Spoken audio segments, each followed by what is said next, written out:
আজকের এই দিনটি আমার কাছে ভীষণ আনন্দের একটি দিন। আমার মা কিন্তু সেজেগুজে তৈরি হয়ে রয়েছেন। আর কিছুটা সময়ের অপেক্ষা, তারপরেই মাকে আসনে নিয়ে যাওয়া হবে। গুরুদেব আসলেই যা যা নিয়ম কানুন রয়েছে সেগুলো করার পরেই মাকে আসনে নিয়ে যাওয়া হবে। কীর্তনে এসেছেন যারা, তাদের জন্য একটু লাল চা করা হয়েছে। দুধ চা করবো বলে দুধ রাখা হয়েছে, কিন্তু তারা নাকি লাল চা খাবে। সেরকম ভাবে লাল চা করা হয়েছে আদা লবঙ্গ দিয়ে। আর আমার ভোগের রান্নাও কিন্তু মোটামুটি হয়ে এসছে। এখানে 7 রকম ভাজা করব, ভেবেছিলাম 5 রকম ভাজি করব, কিন্তু ভাজতে গিয়ে দেখি 7 রকম সবজি কাটা হয়েছে। আর এদিকে লুচি ভাজাও হয়ে গেছে। কুমড়ো আর কোয়াশ ভাজার পরে বাদ বাকি যা যা ছিল ওগুলোকেও দিয়ে দিয়েছি। এর মধ্যে রয়েছে কাঁচকলা, উচ্ছে, পটল, আলু। চলো, ভাজাগুলো হয়ে গেছে, এবারে এগুলোকে তুলে নিই। এরপরে খিচুড়িটা বসিয়ে দেব এই তেলের মধ্যেই। ফোড়নে দিয়ে দিচ্ছি শুকনো লঙ্কা, জিরে, আর দিয়ে দেব কিছুটা আদা। গোবিন্দভোগ চাল আনা হয়েছে, সেই গোবিন্দভোগ চাল দিয়েই মায়ের ভোগের খিচুড়িটা করব। আর পায়েসটা করেছি নুনিয়া চাল দিয়ে। আর ওইদিকে শিলিগুড়ি থেকে যে বোন এসছে, ওকে বলা হয়েছে ফলগুলো বানিয়ে দিতে, কারণ একা হাতে তো এতটা করা সম্ভব নয়। আর ওইদিকে কীর্তন হচ্ছে, রান্না বান্না হচ্ছে, সব দিকেই তো নজর দিতে হচ্ছে। তাই বোন এদিকে ফলগুলো বানিয়ে দিচ্ছে, আর আমি এদিকে খিচুড়িটা বসিয়ে দিয়ে ঘরে যে সমস্ত কিছু রেডি করে দিতে হবে ওইগুলো করে দেব। আর মামিকে বলবো খিচুড়িটা নামিয়ে দিতে। আদা আর লঙ্কা তখন তো বেটে রেখেছিলাম, ওখান থেকেই কিছুটা তুলে রেখেছি ভোগের রান্নার জন্য, কারণ সম্পূর্ণ যা হচ্ছে পুরোটাই নিরামিষ বাসনপত্রেই করা হয়েছিল, তাই সেখান থেকেই ভোগের রান্নাতে দিয়ে দিলাম। চাল ডালটা একসঙ্গে খানিকক্ষণ নেড়ে চেড়ে এর মধ্যে জলটা দিয়ে দেব। এবারে এটা ফুটতে থাক। চলো, ওইদিকে আমি ঘরের সমস্ত কিছু গুছিয়ে দিয়ে তারপরে একটু রেডি হয়ে নেব, কারণ নাইটি পরে তার পুজো করব না, সারাটা দিন তো এভাবেই কেটে গেল। এইদিকে সন্দেশ আর মিষ্টি দিয়ে ভোগের থালাটা সাজিয়ে দিচ্ছি।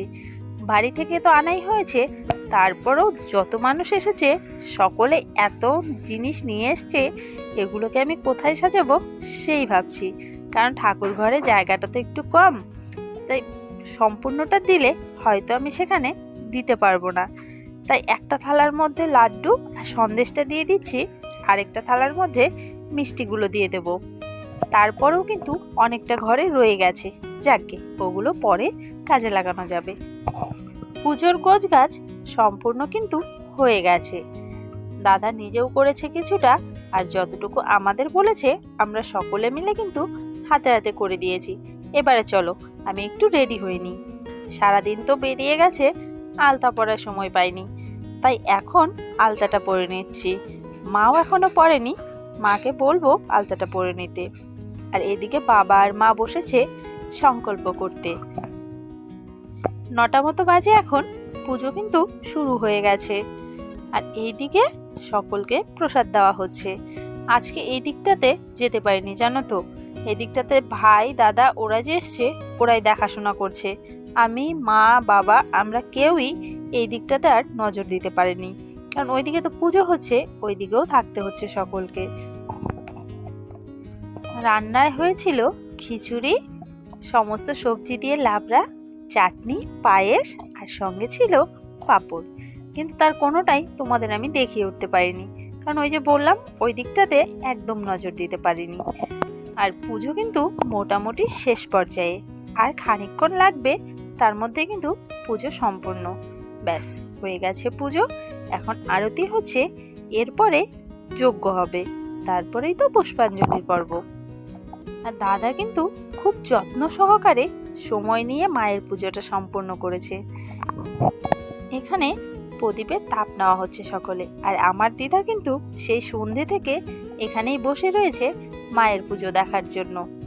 আমি ঘরে নিয়ে যাই, যে যে রয়েছে তাদেরকেও একটু প্রদীপের তাপটা দিয়ে আসি। রাত 11টা পার হয়ে গেছে, তাই লোকজন কিন্তু আর কেউ নেই, শুধুমাত্র যারা আত্মীয় স্বজন রয়েছে এই কয়েকজন নিয়েই বাড়িতে আমরা মায়ের পুজোটা করছি। চলো, হয়ে গেছে, প্রদীপটা ঠাকুর ঘরে দিয়ে আসি। শুরু হয়ে গেছে আমাদের যজ্ঞ। যজ্ঞ হয়ে গেলেই আমরা সকলে মিলে কিন্তু পুষ্পাঞ্জলিতে বসবো। উপোস ছিলাম আমরা বাড়ির 4 জন বা 6 জন। এই তো সকলে বসে গেছি। পুজো সম্পূর্ণ হয়ে গেছে। দাদাকে প্রসাদ দেওয়া হয়েছে। দাদাও খেয়ে আবার বেরিয়ে যাবে, কারণ তার বাড়িতেও তারা রয়েছে। আমরা বলছিলাম এত রাত হয়েছে, এখন যেতে হবে না, কিন্তু ওই যে বাড়িতে তাকে যেতেই হবে। হয়ে গেছে পুজো, প্রসাদ খাওয়া কিন্তু হয়ে গেছে। এখন শুধু আমরা বাড়ির কয়েকজন রয়েছি। আর এদিকে আমি ঠাকুর ঘরটা একটু গুছিয়ে নিচ্ছি, কারণ প্রসাদগুলো তো এখানে এভাবে রাখা যাবে না। প্রসাদগুলো সরিয়ে ঘরে নেওয়া হয়েছে, আর বাদ বাকি যা কিছু রয়েছে এগুলোকে এখানেই রাখতে হবে, দাদার কাছে শুনে রেখেছি।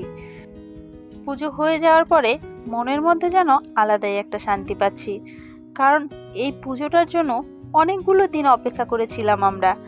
সব কিছু ভালো হয়েছে, এটাই ভীষণ আনন্দের। চলো তবে আজকের ভিডিওটা এখানেই শেষ করছি। দেখা হবে আবারও কোনো নতুন ভিডিওর সাথে।